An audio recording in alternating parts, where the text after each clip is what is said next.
에스라 느헤미야 에스더는 바벨론의 포로로 잡혀간 이후에 70년이 지나면서 하나님께서 포로로 잡혀간 백성들을 돌이키신다고 하신 약속을 성취하는 그런 내용입니다. 그 약속은 좀 믿기 어려운 그런 약속이었습니다. 나라가 망하고 왕조도 없어지고 다 끝났는데 70년이 지나면 다시 그 나라가 회복될 것이다. 그런 약속을 어떻게 쉽게 믿을 수가 있겠습니까? 예레미야 선지자가 그 약속을 했습니다. 그는 하나님께서 70년이 지나면 이 나라를 다시 회복시켜 줄 테니까 그냥 곱게 바벨론에게 항복하거라, 그렇게 말했습니다. 유다인들은 예레미야의 이 말을 매국노의 말로 생각하고 적들이 공격해 왔는데 최후의 한 사람까지 결사항전하고 나라를 지켜야지 왜 항복하라고 하느냐.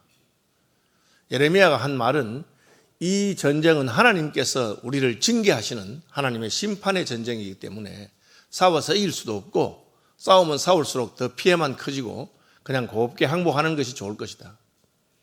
백성들은 예레미야에 대해서 화를 내고 왕은 예레미야를 깊이 판 구덩이에 가두기도 하고 그렇게 했습니다.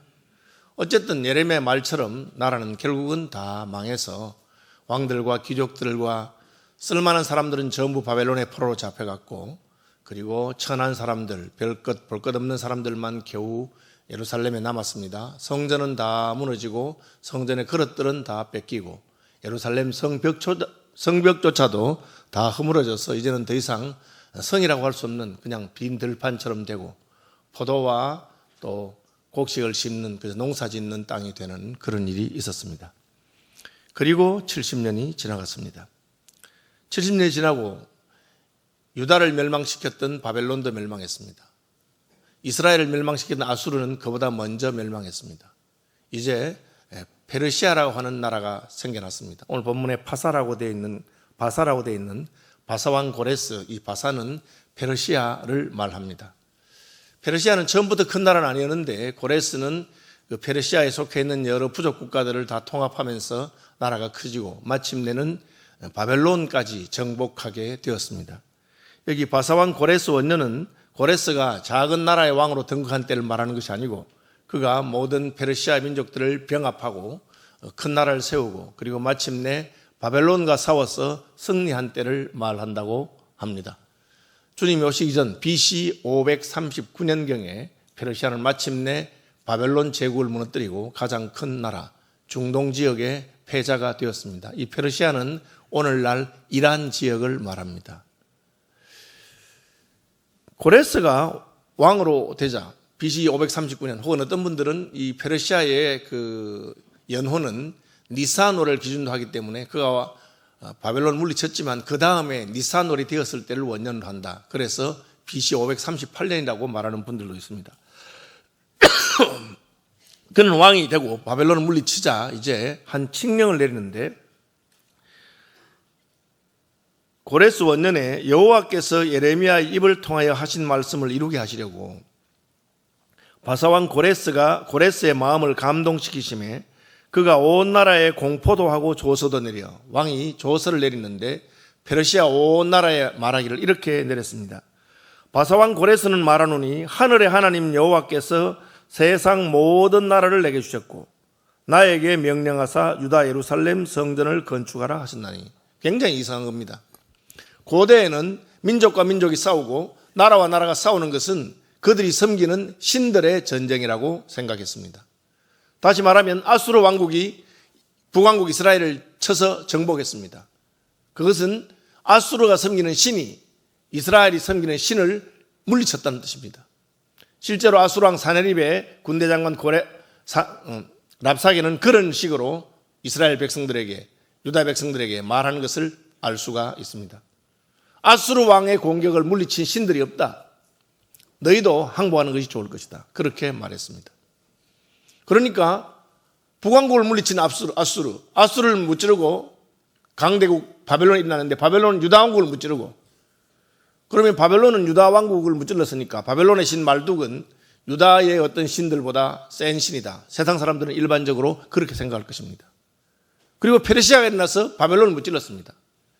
유다를 무찌른, 바벨론을 무찌른 페르시아입니다. 페르시아 신이 가장 세지요.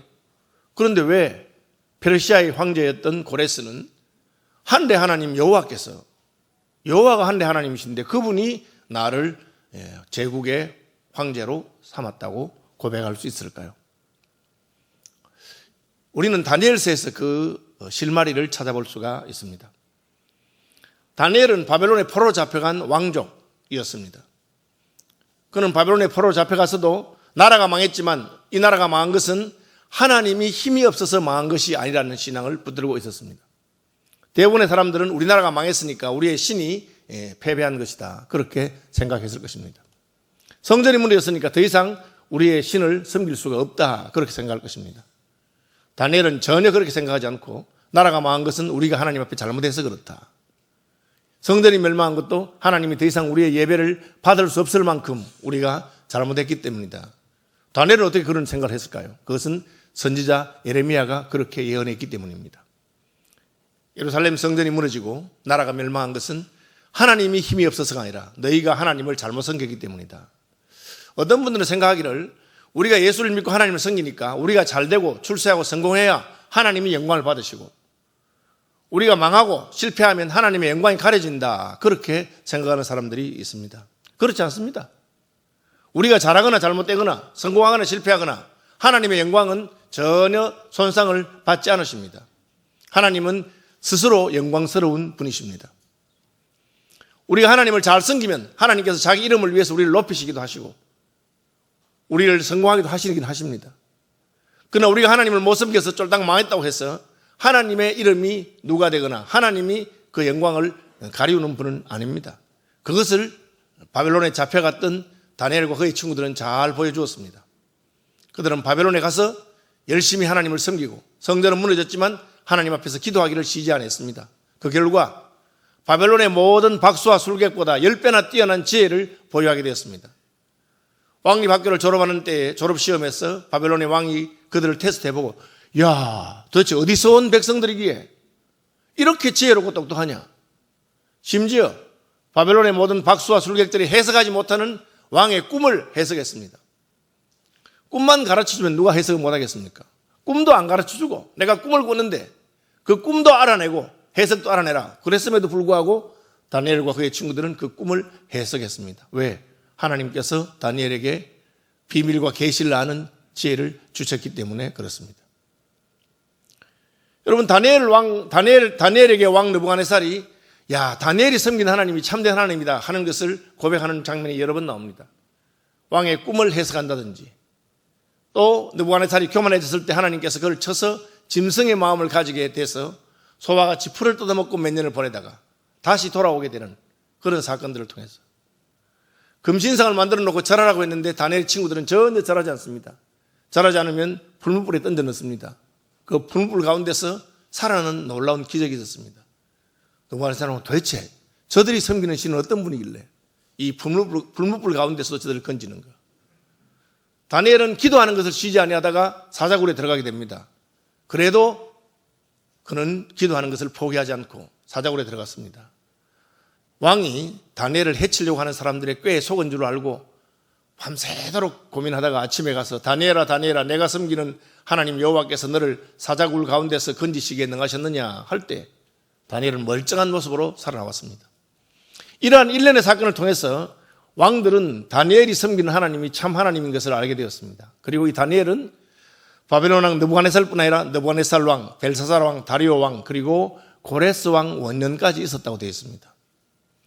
아마 이 고레스는 다니엘의 마지막 시기에 봉사를 받았거나 다니엘에게 그러한 소식을 들었을 가능성이 있습니다. 성경에 직접 말하지 않지만 고레스의 입의 고백을 통해 본다면 하늘의 하나님 여호와께서 세상 모든 나라를 내게 주셨다, 이 말은 어쩌면 하나님께서 작은 나라의 왕이었던 고레스에게 내가 너를 큰 나라의 왕으로 만들어 줄 테니까 네가 바벨론을 물리치고 세상을 통일하거든 나의 성전을 다시 재건할 수 있도록 내 백성들을 돌려보내거라, 그런 하나님의 신탁이나 계시를 받았을 가능성도 있습니다. 어쨌거나 고레스라고 하는 페르시아의 왕은 그가 왕이 되고 바벨론을 물리친 다음에 온 유다 백성들을 돌려보내서 성전을 재건하도록 했습니다. 여러분, 비슷한 일이 있었습니다. 애굽의 황제 바로에게 모세가 가서 하나님이 경배를 받으시길 원하니 여호와 하나님을 섬기는 이스라엘 백성들 유다 민족으로 하여금 광야의 사흘길쯤 가서 하나님께 제사를 드리고 오도록 해 주십시오. 벌쩍 뛰었습니다. 지금 무슨 말 하는 거냐? 아니 내 노예들로 하여금 일을 쉬게 하고 3일간 광야로 가서 제사를 지내면 그 일 못하는 동안에 그 손해는 누가 보상한단 말이냐? 고대 왕들은 자기의 그 포로들, 노예들을 자기의 재산처럼 생각했기 때문에 인권이라는 개념은 전혀 없습니다. 종교를 뭐 섬길 자유를 준다거나 휴가를 준다거나 그런 개념이 없습니다. 내게 손해를 끼치는 그런 말 하지 마라, 물러가라 그렇게 했습니다. 그런데 왜 고레스는 자기가 거느리고 있는 백성들, 유대인들을 다 돌려보내라, 누구든지 예루살렘으로 돌아가서 성전을 재건하라고 했습니까? 그것이 바로 오늘 본문에 하신 말씀을 이루게 하시려고, 여호와께서 예레미야의 입을 통하여 하신 말씀을 이루게 하시려고 하는 것입니다. 하나님께서 역사에 개입하셨다고 하는 것입니다. 한번 따라합시다. 섭리. 섭리가 무엇이냐? 하나님이 자기의 뜻을 이루기 위해서 역사에 개입하셔서 역사를 주관하시고 조정하시는 것을 말합니다. 하나님께서는 바로의 마음을 완고하게 하셨다. 성경에는 강팍하게 하셨다. 어려운 단어죠. 완고하게 하셨다고 합니다. 하나님께서는 고레스의 마음을 부드럽게 하십니다. 때로는 완고하게도 하십니다. 왜? 그것을 통해서 하나님의 크신 구원을 드러내기 원하기 때문입니다. 예레미야의 입을 통해서 하신 예언의 말씀이 이루어졌는데, 예언의 말씀이라고 하는 것은, 성경의 예언이라고 하는 것은 세상 사람들이 말하는 예언과 다른 점이 있습니다. 제가 이제 에스라 1장을 하면서 서울 시민교회에서 내가 에스라 1장을 설교한 적이 있는 거 보니까 새벽기도 때 한번 했고요. 그리고 1년 전에 주일 설교를 했어요. 기억 안 나시죠? 참 다행스럽게 생각합니다. 전 다시 들어보고 내가 무슨 말 했는가를 한번 살펴봤어요.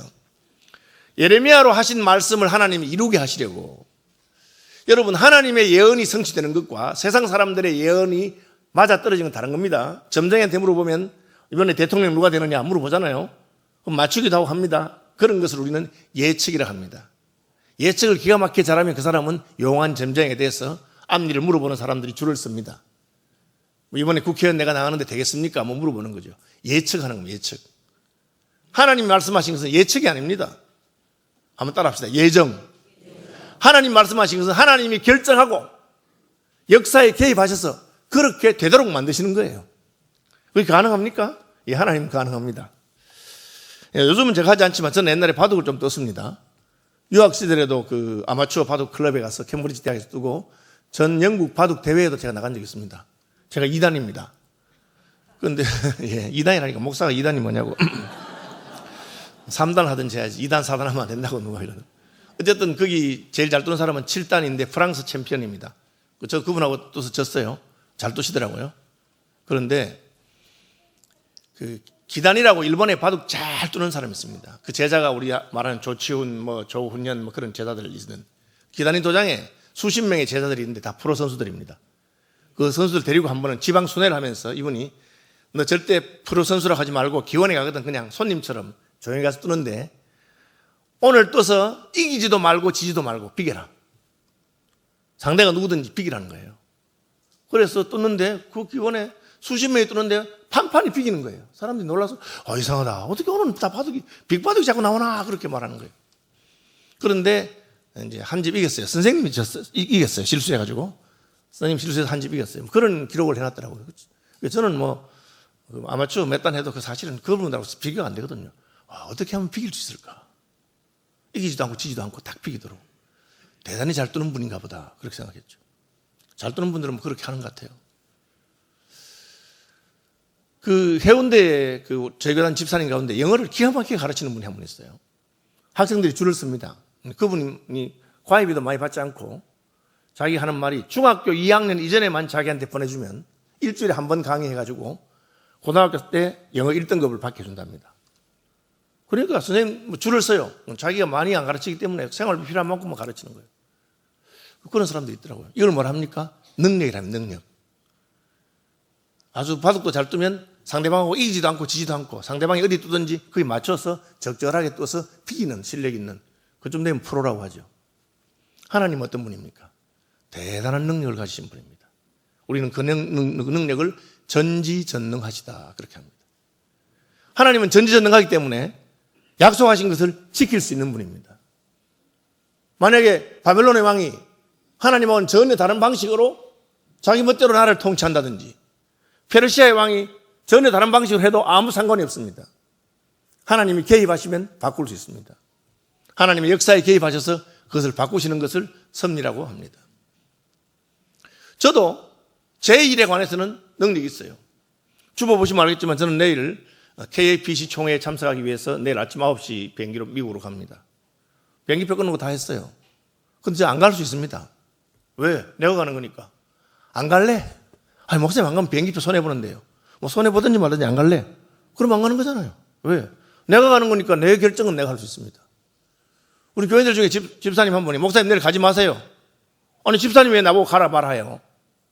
그분이 가지 말라 한다고 내가 안 갈 이유는 없습니다. 그냥 가는 거죠. 그죠? 하나님은 어떠합니까? 하나님은 움직일 수 있습니다. 그걸 이야기해 놓은 겁니다.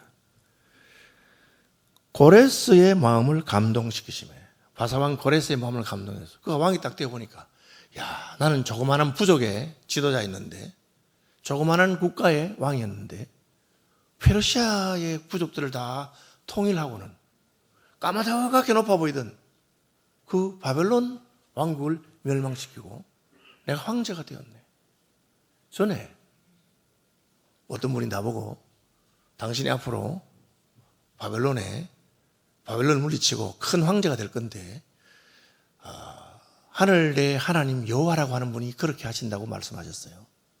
당신이 왕이 되거든 잊어버리지 말고 기억하고 있다가 그 왕의 성전이 그 하나님의 성전이 무너졌는데 예루살렘에 그 성전을 다시 건축하는데 그 하나님을 섬기는 백성들을 유대인들이라고 합니다.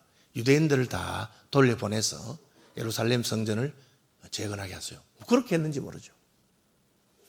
사람 마음이 변하기 때문에 왕이 되면 전혀 변할 수도 있는데 그는 황제가 되고 바벨론을 물리친 다음에 그 생각이 자꾸 나는 거예요. 그래서 그렇게 했습니다. 에스라가 그걸 기록해 놓은 겁니다. 이 일은 우연이 된 것이 아닙니다. 왜 우연이 아니라 하나님께서 이미 예레미야로 예언하셨기 때문에 예레미야에게 바벨론에게 항복하라고 하신 하나님은 내가 항복하라는 이유는 이것이 하나님의 징계이기 때문이고 너희가 곱게 항복하면 70년이 지나서 다시 곱게 돌아갈 수 있을 것이다. 말이 돼야죠. 어떻게 곱게 돌아갑니까? 여러분 망한 나라가 잘 다시 회복이 됩니까? 중국에 수백 개의 나라들이 있었습니다. 그 나라들 다 어디 갔습니까? 다시 회복이 안 됩니다. 그 중에 제일 큰 나라로 말하자면 망한 나라 중에 청나라라고 있습니다. 청나라. 여러분 만주족의 나라죠. 만주족이 아직도 중국 인구 가운데 1억쯤 된다고 합니다. 만주족이 잘생겼어요. 보면 키가 크고 잘생긴 분들이에요. 근데 그 인구가 1억이 남아있지만 끝났어요. 왜? 이미 만주 말이 다 사라졌습니다. 만주가 망한 지 얼마 되지 않아 다 사라졌어요. 만주 글자가 남아있지만 그걸 읽을 수 있는 사람이 거의 없습니다. 만주족들이 무슨 자기 나라를 다시 회복하겠다 그런 생각도 안 합니다. 지금 가능성이 좀 있는 게 티벳이라든지 신장, 그죠? 그렇죠? 우르무치에 있는 그쪽에. 그러나 그것도 쉽지 않을 거예요. 중국이 잘 해주겠어요? 자기 나라를 삼키려고 하지 회복 안 시켜줍니다. 그런데 조그마한 나라입니다. 유다는 이름도 없어요. 백성을 잡아서 저기 바벨론에 끌고 갔는데 어느덧 70년이 되니까 다시 그 나라를 돌이키는 일이 있었어요. 왜 그런 일이 생겼느냐?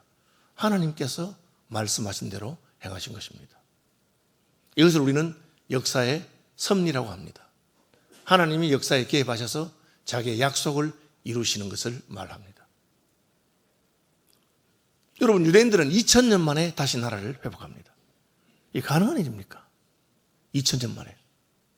나라가 망하고 전 세계 흩어져 살다가 2000년 만에 합니다. 왜? 성경에 하나님께서 유대인들이 그 본토로 돌아가서 회복될 것을 예언하셨기 때문에 그렇습니다. 예언이 예측이 아닙니다. 예측으로 말하면 전혀 가능성이 없는 것이죠. 성경이 말하는 예언은 하나님의 의지, 하나님의 예정이라고 하는 것입니다.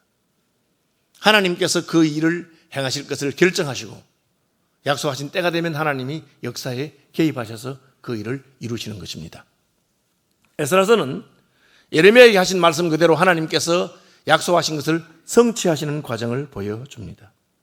하나님은 고레스의 마음을 감동하셔서 온 나라에 공포하고 조소를 내려서 이제 바사왕 고레스는 말하노니 하늘의 하나님 여호와께서 세상 모든 나라를 내게 주셨고 나에게 명령하사 유다 예루살렘에 성전을 건축하라 하셨나니 이스라엘의 하나님은 참 신이시라. 이스라엘 하나님이 참 신인 것을 다니엘을 통해서 예언한 그 예언의 내용을 하나님께서 성취하셨습니다. 너희 중에 그의 백성된 자는 다 유다 예루살렘으로 올라가서 이스라엘의 하나님 여호와의 성전을 건축하라. 왜 성전을 건축하랍니까? 하나님이 무너뜨리신 것입니다. 하나님 무너뜨린 이유는 제사 그만하라는 거죠. 나를 그만 섬겨라. 너희들이 드리는 제사를 받기 싫다는 겁니다. 다시 성전을 건축하라는 말은 하나님 마음이 풀렸으니까 너희가 이제는 제대로 제사를 드려라 그런 겁니다. 아버지 회갑 날이 됐는데 형제들이 모여서 잔치상 세워놓고 싸우기 시작합니다. 왜 형은 돈을 적게 내느냐? 동생 너는 돈 많이 버니까 네가 많이 내야지 하고 싸우기 시작합니다. 아버지 너무 화가 났어. 너희들이 지금 내 회갑날 잔치하러 와서 무슨 형제끼리 싸우고 있나? 이 산의 진미가 무슨 소용이 있겠느냐 하고는 엎어버렸어요. 상을. 그 말은 뭡니까? 안 먹겠다는 거야. 너희들이 싸우니까 싸우는 자식들이 차려주는 음식 안 먹겠다 엎어버린 겁니다. 하나님 그렇게 하셨어요. 예루살렘 성전을 무너뜨려 버렸습니다. 그러면 잔치가 끝난 거예요. 그런데 어머니가 화난 아버지를 데리고 나갑니다. 나가서 영감 제발 성질 좀 죽여라 하고는 달래고 어르고 해가지고는 그지 다시 며느리에게 새로 상 차려놓으라 그렇게 했단 말은 뭡니까? 조금 너가 풀려서 뭐 기분 나쁘지만 좋은 날이니까 내가 잔치상 다시 받겠다 그 말이죠. 하나님께서 성전을 다시 건축하도록 하신다는 것은 이제 다시 한번 너희의 제사를 받겠다는 뜻입니다. 예루살렘 성전을 건축해 놓고는 백성들이 다 울었어요. 왜 울었느냐? 나이 많은 백성들이 울었는데 옛날에 솔로몬 성전을 기억하고 울었어요. 그때는 금으로 아주 멋지게 국력을 동원해서 지은 겁니다. 솔로몬 왕의 그 국력을 동원해서. 이제 포로에서 돌아왔으니까 5만 명 정도 돌아왔는데 그들이 뭐 가진 게 있습니까? 얻어온 걸로 지었는데 초라하기 짝이 없습니다. 우니까 선자들이 말하기를 울지 마라. 오늘 여호와의 절기고 기쁜 날이다. 이 성전의 영광이 이전 성전의 영광보다 더 빛날 것이다. 왜? 이 성전에 하나님의 메시아, 하나님의 아들 예수 그리스도가 이 성전에 임하실 것이기 때문에 그렇다. 여러분 제가 지지난주에 그 스페인에 가서 바르셀로나에 가우디가 설계했다는 성가정 성당 봤어요. 입이 안 다물어지대. 야, 진짜 입이 안 다물어지대요. 아직도 짓고 있어요. 백몇십 년 동안. 입이 안 다물어지더라고. 그걸 내가 쳐다보고 입이 안 다물어지니까 옆에 있던 그 유럽 총회장이 나보고 목사님 입 다무시고 안에 들어가면 또 한 번 안 다물어질 겁니다. 안에 들어가니까 진짜 또 안 다물어지대. 이야, 진짜 이 예술적인 실력이 대단하다. 여러분, 성당은 캐톨릭에서 좋은 거 크고 잘 지어놨습니다. 그렇게 멋진 성당, 들어가면 저절로 예배하고 싶은 마음이 생기는 그런 성당을 지어놨는데 하나님이 왜 종교개혁을 일으켰습니까? 성당이 아무리 멋지고 아름다워도 너의 마음이 내게서 떠났으면 난 필요 없다는 거예요. 하나님께서. 왜요? 이사야 선지자를 통해서 말하기를 너희에 드리는 많은 제사가 내게 무슨 유익이 있느냐? 이 백성이 입술로는 나를 공경하지만 마음은 내게서 멀리 떠났구나. 에스겔 선지자가 말하기를 성전에서 하나님의 전에서 우상을 숭배하고 하나님의 전에서 회개에 망측한 일을 행하는데 내가 왜 성전을 그냥 두겠느냐? 다 무너뜨려 버리겠다. 그렇게 하신 겁니다. 그런데 왜 하나님께서 성전을 다시 건축하라고 하십니까? 이제 내가 너희의 제사를 다시 받을 마음이 있으니까 이제는 너의 마음을 다해서 내게로 돌아오라 하는 것입니다. 그래서 에스라 선지자가 예루살렘에 돌아와서 성전을 재건하면서 먼저 한 일이 뭡니까? 부흥회를 하죠. 부흥회를. 여호와의 말씀을 놓고 그들이 말씀 앞에 울면서 애통하면서 회개하면서 우리가 하나님 앞에 잘못했습니다. 왜 그런 일이 우리에게 일어났나 생각해 보니까 우리가 하나님을 제대로 섬기지 못해서 그렇군요. 여러분, 성전 재건과 함께 이스라엘 백성들의 신앙이 재건되는 것이 함께 가야 된다는 것을 에스라서와 느헤미야서는 보여줍니다. 성전이 재건되고 신앙이 재건되면 그 다음에는 성벽을 재건하면서 나라의 기초를 새롭게 세우고 참된 신앙 위에 참된 예배가 있을 때 하나님이 기뻐하는 나라가 세워진다는 것을 보여주는 것이 에스라 느헤미야서의 중요한 주제입니다. 이 성전 제거는 누가 합니까? 하나님께서 하신다는 것입니다. 하나님께서 바사왕 고레스의 마음을 움직여서 성전을 재건하도록 한 것입니다. 우리에게 어떤 교훈을 줍니까? 우리가, 여러분 저도 목사지만 저도 한 번씩 참 내 꼴이 왜 이럴까 참 좌절이 될 때가 있어요. 참 내가 참 믿음이 없는 사람이구나. 내가 참 거룩하지 못하구나. 나 이런 모습을 교인들이 다 안다면 어떻게 생각할까? 그런 때가 있습니다. 그럼 좌절되고 낭망되잖아요. 하나님께서 하신 말씀은 무엇입니까? 나도 안다. 내가 그런 줄 알지만 너희가 괜찮고 잘나고 멋있고 쓸만해서 내가 너를 목사로 세우거나 내가 너를 구원하는 것이 아니라 내가 예정했기 때문에, 내가 너희를 구원하기로 결정했기 때문에 내가 그것을 할 것이다. 만군의 여호와 열심히 이룰 것이고 나 여호와가 말하였으니 행할 것이다. 그것을 말합니다. 에레미야 선지자를 통해서 말했으니까 이제는 뭐 포로로 흩어지고 70년이 지났어요. 70년이. 여러분 해외 생활을 한 10년만 해보십시오. 한국에 돌아오기가 어렵습니다. 유학 간 분들이 어려움을 겪는 게 뭡니까? 자녀들이 더 이상 한국에 적응하기 힘들어지거든요. 제가 1년 전에 설교에 뭐 이야기했는가 보니까 제가 변동국 목사님 이야기했더라고요. 기억나시는 분 없었건가 모르겠네. 오래되신 분들 기억나실 거예요. 저희 교회에 제가 유학 가고 얼마 안 있어 같이 유학 온 변동국 목사님이 있었어요. 찬송 잘 인도하고 설교도 잘하고 우리가 저분 유학 갔다 오면 크게 하나님 쓰실 거다 그렇게 생각했던 분입니다. 못 들어오셨잖아요. 왜? 공부가 조금 늦어지는 바람에 시간이 5년 10년 지나니까 애들이 자라고 해서 한국에 적응이 안 되는 거예요. 그래서 그냥 영국에서 조그마한 교회 목회하시면서 그렇게 있습니다. 70년입니다, 여러분. 70년 지나면 거의 오는 게 불가능해요. 그런데 오늘 본문에 보니까 하나님께서 고레스 왕의 마음을 움직인 것처럼 남아있는 백성들의 마음을 움직이기 시작합니다. 그러니까 1차 포로기간에 5만 명 가까운 분이 돌아옵니다. 5만 명이. 쉬운 일이 아니에요. 왜? 여호와 하나님께서 우리의 마음을 움직이시기 때문에 그렇습니다. 바울 사도는 이것을 가르쳐 말하기를 너희 속에 착한 일을 시작하신 이가 그리스도 예수의 날까지 이루실 줄을 확신한다. 여러분 저와 우리가 예수 믿고 천국까지 믿음을 지키고 가는 이유는 무엇입니까? 우리가 잘나서가 아닙니다. 우리를 구원하시기로 작정하시고 예정하신 그 하나님께서 우리를 부르실 뿐 아니라 거룩하게 하시고 우리로 하여금 하나님의 뜻을 따라 살아갈 수 있도록 때로는 책망도 하시고 때로는 달래기도 하시고 때로는 축복하시고 그렇게 이끄시는 줄을 믿으시기 바랍니다. 바사왕 고레스의 마음을 움직이신 하나님께서는 유대 백성들의 마음을 움직이시고 고레스에게 이런 칙령을 내리도록 합니다. 유대인들이 페르시아 땅 어디에 흩어져 살든지 그곳에 사는 모든 사람들은 성전을 건축하러 간다고 하는 말이 들리거든 그 사람들이 원하는 것을 다 챙겨줘라. 금이든지 은이든지 짐승이든지 필요한 것을 다 챙겨줘라. 이런 일이 전에도 있었습니까? 있었습니다. 출애굽할 때. 출애굽할 때 바로가 절대 못 보내. 가라. 안 돼. 가라. 안 돼. 10번이나 그러다가 마지막에 갈 때는 백성들이 아이고 빨리 가십시오. 돌아오지 마십시오 하면서 자신들이 가진 검은 폐물을 다 유대인들에게 주어서 가서 하나님께 예물로 드리고 바치고 그렇게 하십시오. 그렇게 했다고 합니다. 이상하죠? 있을 수 없는 일이 일어났는데 또 그런 일이 일어났습니다. 가는 5만 명에게 필요한 모든 예물을 다 주고 짐승도 주고 필요한 것을 주어서 가다가 돌아오지 않도록 가서 성전을 재건하도록 하십시오. 고레스 왕의 칙령입니다. 그 남아있는 백성이 어느 곳에 머물러 살든지 유대인들을 말합니다. 그곳 사람들이 마땅히 은과 금과 그 밖의 물건과 짐승으로 도와주고 그 외에도 예루살렘에 세울 하나님의 성전을 위하여 예물을 기쁘게 드릴지니라. 성전 지는데 필요한 거 다 챙겨주세요. 그렇게 한 것입니다. 그것만이 아닙니다. 성전에서 빼앗아온 금그릇, 은그릇이 수천 개가 있습니다. 그것도 돌려주거라. 그렇게 했습니다. 여러분 돌려줍니까? 안 돌려줍니다. 영국이 그리스에서 빼앗아온 올림포스 신의 그 신상 12개의 신상이 있는데 그거 다 가져가기 힘드니까 머리만 잘라갔어요. 그리스하고 영국이 사이가 이제 좀 좋아지고 하니까 그리스가 부탁했습니다. 그 우리나라에서 가져간 거 있잖아요. 그거 돌려주세요. 우리나라 국보입니다.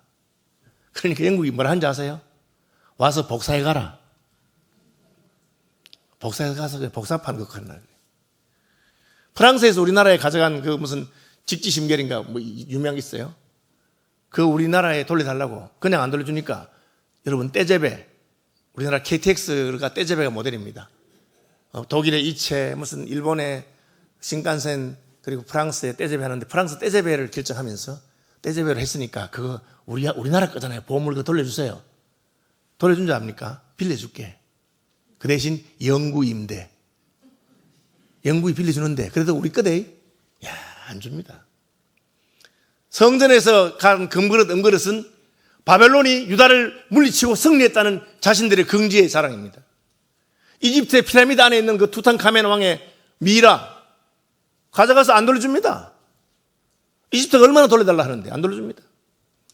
다 가져가거라. 그렇게 했습니다. 벨사사라 왕이요, 술이 취해가지고 기분이 좋으니까 야, 예루살렘 성전에 그 금그릇, 은그릇 그거 가져와봐라. 오늘 내 기분도 나는데 그 그릇에 한 잔 부어서 맛있게 딱 부어가지고 마시잖아요. 그러니까 하나님께서 벽에다가 손이 나타나서 벽에 손만 나타나서 글자가 막 쓰는 거예요. 그걸 보고 벨사살이 놀래가지고 안색이 창백해지고 저게 무슨 글이냐? 아무도 해석하지 못하는데 다니엘이 해석하죠. 메네 테켈 우 바르신. 하나님이 너를 달아보니까 내 무게가 모질한다. 이제 끝났다 이제. 그날 밤에 쿠데타가 일어나서 벨사살 왕이 죽습니다. 그래도 안 돌려보내준 거예요. 왕이 죽었는데도. 그런데 고레스가 다 돌려보내줘라. 금그릇, 은그릇 돌려보내줘라. 5,000개나 돌려보내줍니다.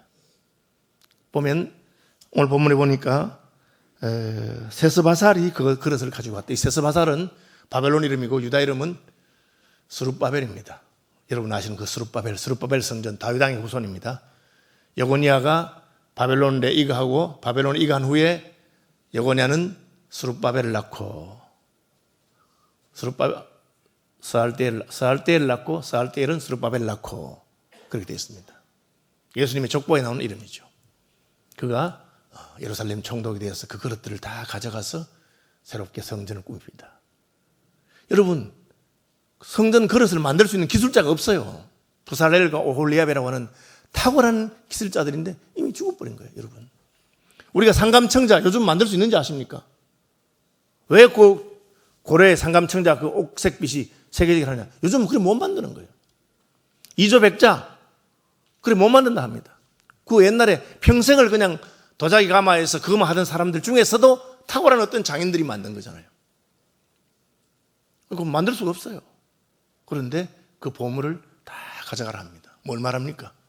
하나님께서 개입하셨다. 하나님께서 약속하신 대로 자기 약속을 이루기 위해서 왕의 마음을 움직이셔서. 여러분, 하나님은 하시면 됩니다. 왜? 누굴 움직이면 되는 줄 알기 때문에. 저는 대한민국 역사에도 그렇다고 생각합니다.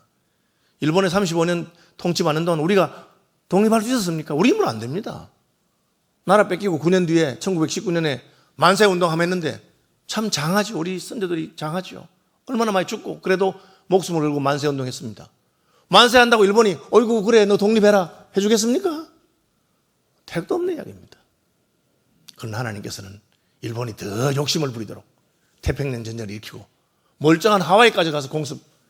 만약 미국이 개입 안 했더라면 일본이 아직도 지금 다 통치하고 있을지 몰라요. 그러나 하나님은 우리나라를 향한 하나님의 계획이 있으니까 일본이 까불다가 망하고 독립하고, 독립하니까 남한에는 전 세계 유례를 볼 수 없는 기독교의 부흥이 일어나고 지금 전 세계에서 선교사를 두 번째 많이 보낸 나라가 우리나라입니다.